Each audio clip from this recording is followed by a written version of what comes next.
22 رجب کو کنڈے کرتے ہیں، حلوہ پوری پکاتے ہیں، کھاتے ہیں۔ یہ لوگ پہلے اپنے گھروں میں چھپ چھپ کے کھاتے تھے، حلوہ پکاتے تھے، کھاتے تھے۔ پھر کہا کیوں نہیں ہم ان سیدھے سادے مسلمانوں کو بھی شریک کریں۔ ان لوگوں نے ایک کہانی بنائی دھوکہ دینے کے لیے مسلمانوں کو۔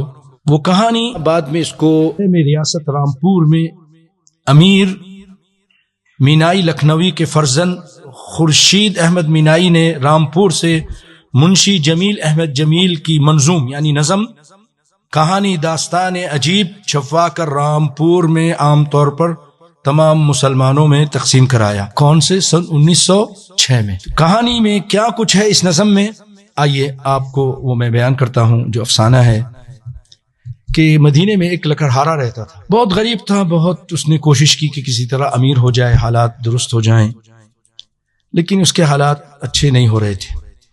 تو اس نے کہا چلو میں قسمت آزماتا ہوں، ملک سے باہر جاتا ہوں۔ وہ دوسرے ملک چلا گیا کہیں اور، تاکہ کچھ پیسے ہاتھ آ جائیں۔ ادھر بیوی پریشان ہو گئی بہت کہ کچھ بھی نہیں ہے تو کیا کروں۔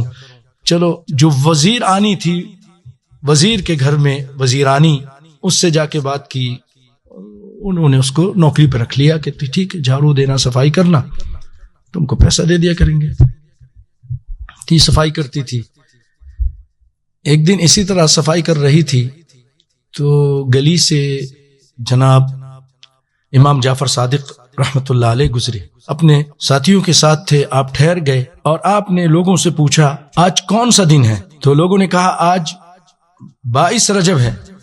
تو آپ نے فرمایا جو کوئی 22 رجب کو میرے نام کا کنڈا بھرے، پھر اللہ سے جو بھی دعا مانگے وہ قبول ہوگی۔ کنڈا غیر اللہ کے نام پر، دعا اللہ سے۔ کبھی دعا بھی غیر اللہ سے کرتے ہیں لوگ، اور اگر اس کی دعا قبول نہ ہوئی تو اس کا ہاتھ ہوگا قیامت کے دن اور میرا گریبان۔ یہ سننے کے بعد لکڑہارن نے جلدی سے تیار ہوئی، کام ختم کیا، جا کر کنڈے بنائے اور پھر اس کو بھر دیا اور اپنے شوہر کی واپسی کی اس نے دعا کی۔ ادھر لکڑہارے کو جنگل میں ایک بہت بڑا خزانہ مل گیا۔ اب وہ بہت مال و دولت لے کر مدینہ واپس آیا اور ایک شاندار محل تعمیر کر کے رہنے لگا۔ محل بھی تعمیر ہو گیا۔ ایک دن وزیرانی صاحبہ اپنے محل کے اوپر چڑھتی ہیں، اوپر سے دیکھتی ہیں تو ایک تو بہت اونچا دوسرا محل ہے جو آسمان سے باتیں کر رہا ہے۔ انہوں نے اپنی کنیزوں سے پوچھا بھئی یہ کس کا محل ہے؟ تو کنیزیں تو ایک دوسرے کی سہیلی ہوتی ہیں نا، انہوں نے کہا یہ تو وہی نوکرانی ہے جو ہمارے یہاں کام کرتی تھی آپ کے ہاں، یہ اس کا محل ہے۔ کہا اس کو بلاؤ جلدی سے۔ بلایا گیا۔ ہاں بھئی یہ کیا ماجرا ہے؟ کہا یہ سارے کنڈے کی برکت ہے، کنڈے بھرے تھے میں نے امام جعفر صادق کے، سارا قصہ سنا دیا، اس کی وجہ سے یہ ساری برکتیں ہوئی ہیں، اور میرا شوہر آیا ہے، بہت پیسے لے کر آیا، خزانے لے کر آیا ہے، تو اس سے ہم نے یہ محل بنایا۔ تو اس نے کہا نہیں نہیں نہیں، یہ سب بکواس ہے، جھوٹ ہے، تمہارے شوہر نے کوئی ڈاکہ ڈالا ہے، چوری کی ہے، یہ مال لے کر آیا ہے۔ کنڈے کا انکار کر دیا۔ جیسے اللہ کا عذاب نازل ہونا شروع ہو گیا، چھوٹے وزیر نے بڑے وزیر کے خلاف غبن ثابت کر دیا۔ یہ وزیر صاحب تو چور ہیں، یہ دیکھو حساب کتاب میں۔ بادشاہ نے جب دیکھا واقعی وہ تو بالکل ایسے ہی چور لگ رہا تھا حساب کتاب میں، بادشاہ نے اس کو وزارت سے معزول کیا اور اس کے بعد اس کو جلا وطن کر دیا، یعنی اب تم یہاں سے دفع ہو جاؤ۔ اب یہ دونوں میاں بیوی جا رہے تھے، راستے میں ایک جگہ کہیں تھوڑے سے کوئی جیب میں ہوں گے سکے مکے، تو اس سے جو ہے انہوں نے وہ خرید لیا، پوٹلی میں باندھ لیا کہ بھوک لگی کہ چلو کھائیں گے۔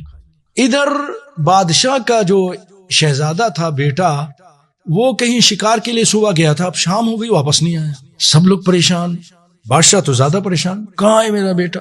وزیر نے کہا حضرت جان کی پناہ چاہوں تو عرض کروں، جیسے کہانی میں کہتے ہیں، بادشاہ سلامت، لگتا ہے کہ یہ بڑے وزیر کی کارستانی ہے، جس طرف شہزادے صاحب گئے ہیں اسی طرف وزیر کو جاتے ہوئے دیکھا گیا ہے، یہ بھی انہی کے پیچھے پیچھے گیا تھا۔ بادشاہ نے پھر ہرکارے بھیج دی، اپنے سپاہیوں کو بھیج دیا، جاؤ جاؤ اس کو پکڑ کے لے کر آؤ۔ دونوں کو میاں بیوی کو پکڑ کے لایا گیا، بادشاہ کے سامنے پیش کیا گیا۔ بادشاہ نے کہا ایسا کرو، یہ کیا ہے؟ پوٹلی، ذرا پوٹلی دکھاؤ، کیا اس میں؟ کہا اس کے اندر خربوزہ ہے۔ کہا کھولو اس کو۔ کھولا تو اس کے اندر شہزادے کا سر پڑا تھا۔ بادشاہ تو حیران بعد میں ہوتا. لکڑہارا اور لکڑہارن حیران تھے کہ یہ کیا خربوزہ سر بن گیا. بادشاہ بہت غضبناک ہوا اور کہا کہ ان کو جیل میں ڈال دو اور ان کو صبح پھانسی دیں گے. ہمارے بیٹے کے قاتل بھی ہیں یہ لوگ, انتقام لیا انہوں نے, جیل میں ڈال دیا. اب جب دونوں میاں بیوی تنہائی میں بیٹھے تو شوہر کہنے لگا کون سی غلطی ہوئی ہم سے, کیا خطا ہو گئی ہم سے, سوچو تم نے کوئی غلط حرکت کی یا میں نے کی, دونوں ہی سوچتے ہیں. تو بیوی نے کہا ہاں مجھ سے غلطی ہوئی تھی.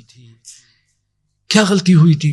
لکڑہارن کے قصہ بیان کر دیا اور کہا میں نے اس امام جعفر صادق کے کنڈے کا انکار کر دیا تھا. کہنے لگے ارے بڑی مانوس, یہ تو بہت بڑی خطا کی تو نے امام جعفر صادق کے کنڈے کا انکار کر دیا, تبھی تو اتنا بڑا عذاب آ گیا, وزارت بھی گئی, جلا وطن بھی ہوئے, پھر واپس لا کے اب صبح ہم قتل کر دیے جائیں گے. چلو اللہ سے معافی مانگو. اب دونوں ساری رات توبہ اللہ کرتے رہے, معافی مانگتے رہے ہیں. اللہ کا کرنا ایسا ہوا کہ صبح تڑکے شہزادہ آ گیا زندہ صحیح سلامت. اب بادشاہ, اب حیران ہونے کی باری تھی بادشاہ کی, یہ کیا, یہ زندہ ہے تو پوٹلی میں کیا ہے, بلاؤ دونوں کو. بلایا گیا, یہ کیا ہے پوٹلی میں, کھولو اس کو. پوٹلی کھولی گئی تو اس میں تو سر تھا. ابھی خربوزہ ہے, پہلے سر تھا. کہا ماجرا کیا تم بتاؤ. کہا بات یہ ہے, یہ ساری میری بیوی کی غلطی ہے. وہ لکڑہارن آئی تھی, اس نے سارا قصہ بیان کیا اور کہا ایسا ایسا. تو اس نے کہا نہیں, یہ تیرا شوہر چور ہے, کنڈے کی کوئی برکت نہیں ہوئی ہے, اس کی وجہ سے نہیں ہوا ہے, تو یہ عذاب آیا ہے. بادشاہ کے بات سمجھ آ گئی. بادشاہ نے اس کو دوبارہ وزیر بنا دیا اور چھوٹے وزیر کو اب جلا وطن کر دیا. اور ہر سال 22 رجب کو یہ لوگ کنڈے منانا, بادشاہ بھی وزیر بھی سب لوگ دھوم دھام سے کنڈے منانا شروع ہو گئے.